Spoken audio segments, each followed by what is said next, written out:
Hello, my name is Samba. My partner in this project is Leonnard.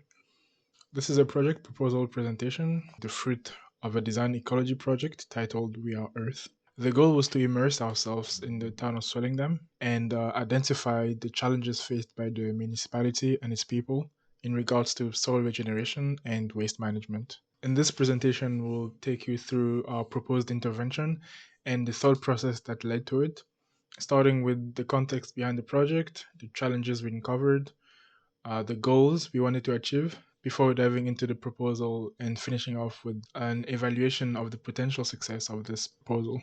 Swellendam is a beautiful town, hidden between the Langeberg Mountains in the Overberg district within the Western Cape province. The town drives a lot of its economy through tourism and farming, and the overall goal that Swellendam is trying to achieve is to become a transition town. Basically, a transition town are communities that aim to mitigate environmental destruction and economic instability by relocalizing and shifting production closer to home. This can be achieved by building a strong and connected, self sufficient community. There are myriad advantages of transition towns, including enhanced health and well being. There is better social engagement between community members, upskilling and knowledge sharing is encouraged, and there's an emphasis on creativity as communities try to solve problems locally. This also brings about an influx of new businesses and residential opportunities. A lower dependence on dominant energy sources and external food supplies can also be noticed in transition towns. Ultimately, the community can be environmentally and economically stable as the concept of circular economy gets adopted. So, for a transition town to work, each body needs to play a role in achieving that goal. Residents, businesses, and government bodies need to work toward creating that transition town. For our intervention, we decided to focus on the business side and more particularly a restaurant called Grace and Mercy. Grace and Mercy is a restaurant in the northern side of the CBD. The restaurant started a year ago in the middle of the pandemic. The owner and founder saw opportunities where others didn't, and I really commend her for it. Such open mindedness and forward thinking really makes Grace and Mercy the right type of business to reach out to. And essentially, they can be a template that similar businesses could actually model and learn from. We had a lovely opportunity to interview Bev. It played out more as a conversation, sharing insights about the challenges that the business is facing, the main one being the fact that the restaurant does not have an effective way to deal with their organic waste. Here is a snapshot of problems that we uncovered. My colleague and I used the collaborative platform called Miro. After the trip, we worked remotely, and it was critical to have a place, some sort of a digital whiteboard where we could gather our data and work on the project simultaneously. We identified four main types of challenges. We had social challenges, organic waste challenges, external challenges, and internal challenges.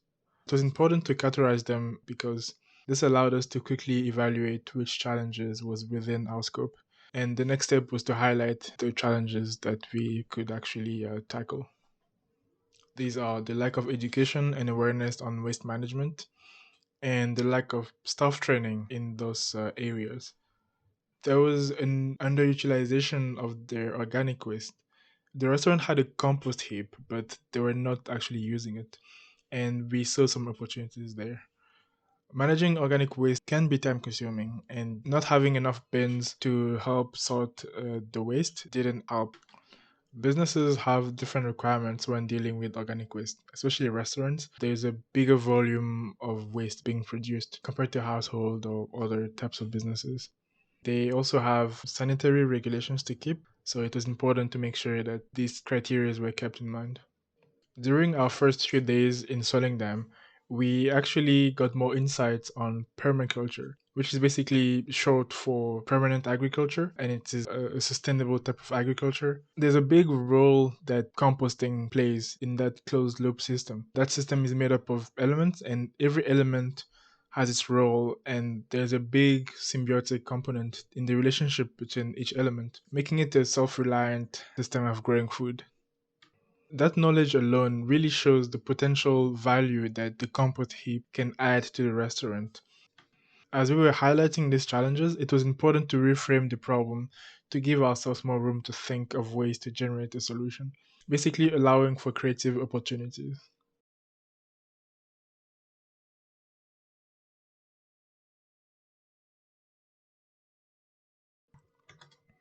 We then formulated questions using action verbs, and each question started with how can the restaurant?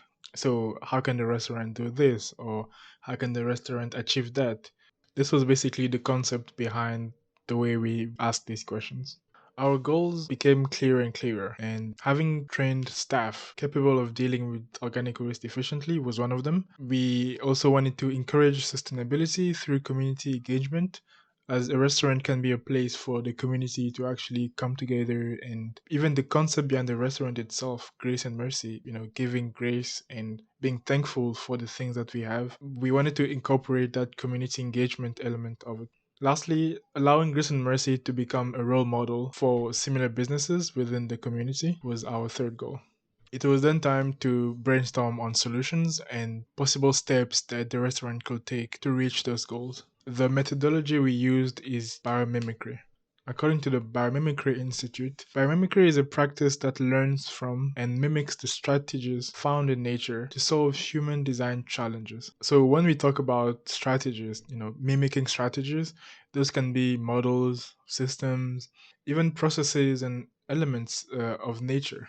Nature is highly effective and it has a way of correcting itself. So it's very good at solving problems. If we think about how old the planet Earth is, we can see that it has a lot of experience in solving problems. Each element in nature basically performs a function. We started exploring which function in nature we could mimic. This led us to Ask Nature, a growing resource on nature observed processes. The website also includes case studies on how these functions have been used in past projects. We selected four champions. Champion in this case refers to doing something very well. So we identified four key functions from this species that could drive the design intervention. Starting with the bottlenose dolphin for the peer-to-peer learning. Teaching through sharing has led to developing efficient new strategies to both spread the lesson and minimize impact on the teacher. It fosters sustainable ways to fulfill the demands of less skilled community members and multiplies learning opportunities. We looked at the Nazca Booby for their way of training to mastery. So, when we think about teaching and learning, it is critical to keep in mind that the best education isn't just transferring the knowledge, but it's also training into mastery. So, in nature, mastery leads to independence, which expands the opportunities for survival. Mastery in this case means knowledge attained at a deeper level. It involves self discipline, repetitive and purposeful actions, really have a singular focus and internalization of the information to be able to recall on demand. This species in particular, at a young age, play with sticks and practice catching it, and this builds up muscle memory and prepares them for the time when they are old enough to hunt for fish on their own. Our third champion was the chimpanzee for the teaching method through sharing. As one community member learned something, then they would spread it to the rest of the community and share those lessons. Lastly, teaching and learning is much more complicated than just imitating a more experienced colleague. It's a continual dialogue in which teachers present information and then wait for the students to contextualize it and internalize it before proceeding. The rock ants are really good at that, and they stood out as well as a champion because of their mentoring system. More experienced ants would teach the ropes to less experienced ants by allowing the less experienced ants to explore with the guidance of the experienced ant. So we took all these champions and created Learning Under the Oaks, which is the name of this intervention. We basically designed an experience that will allow Grace and Mercy to train their staff and encourage sustainability. And this intervention has a community engagement component that will allow Grace and Mercy to be a good influence in their community. Learning Under the Oaks was inspired by Under the Oaks, which is a craft market organized by Grace and Mercy. The idea behind the craft market is to give artisans a platform to sell their creations, and shows and small scale concerts are also hosted. These are key community building activities. Altogether, learning under the oaks would be a philosophy that the restaurant would internally adopt, as well as being a monthly event open to the public. To avoid hampering the performance of the restaurant throughout the day, senior members from the staff would be taken through a workshop conducted by an expert within the community, such as Andrew. Andrew is a founding member of the Unity Food Garden, a non-profit organization that aims to provide the Swellendam community with a space to garden and grow their own crops, as well as share knowledge. The trained senior staff members will then share that knowledge with the rest of the team before another group can be taken through the workshop after 2 to 3 months. For the event part itself, Learning Under the Oaks will be run monthly and it will invite experts in the community to share their craft and run small workshops and do's and don'ts of composting using waste. This can be farmers, this can be enthusiast gardeners, and this will really be an open field for community sharing and relationship building. While these community workshops are running, Grace and Mercy can sell compost made from their compost heap to the public who are interested in taking this knowledge further and starting their own gardens. Part of the sales can go towards compensating the farmers for willingly sharing their knowledge, and the rest can go back Grace and Mercy as profit or pay for the staff member workshops. We are using the life principles as an evaluation criteria as life creates conditions conducive to life. Biomimicry teaches us that we can adapt those strategies from living beings to organizations, initiatives, or even products.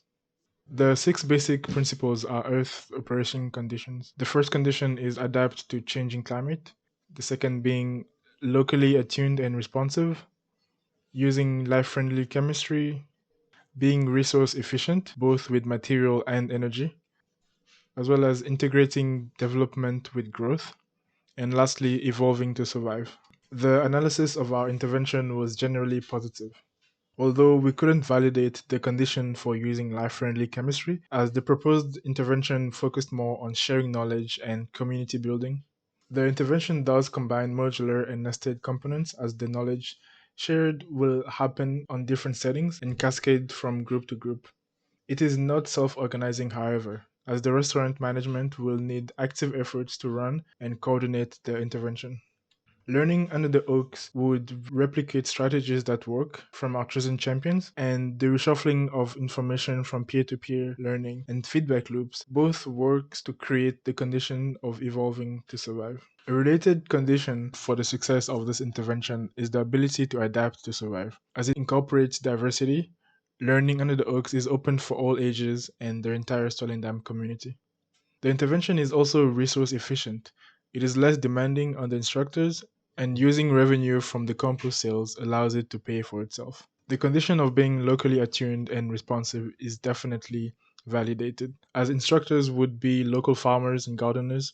The compost heaps and the revenue that it will generate uses cyclical processes. Additionally, feedback loops are also set in place through the mentoring systems. We have a written rationale and process work on the mirror board, and I highly encourage you to take a look to dive deeper into the process that was used in this intervention. Overall, design as a strategic tool can help bridge the gap and link the complex network of actors that are involved in creating a transition town, from the scientists and the lawmakers to businesses and the general population. Designers basically act as facilitators and provide a platform to start having the right conversations. This intervention might not solve the challenges faced by the Swellendam community immediately, but it can be a catalyst for a more sustainable future in the town of Swellendam. Thank you very much.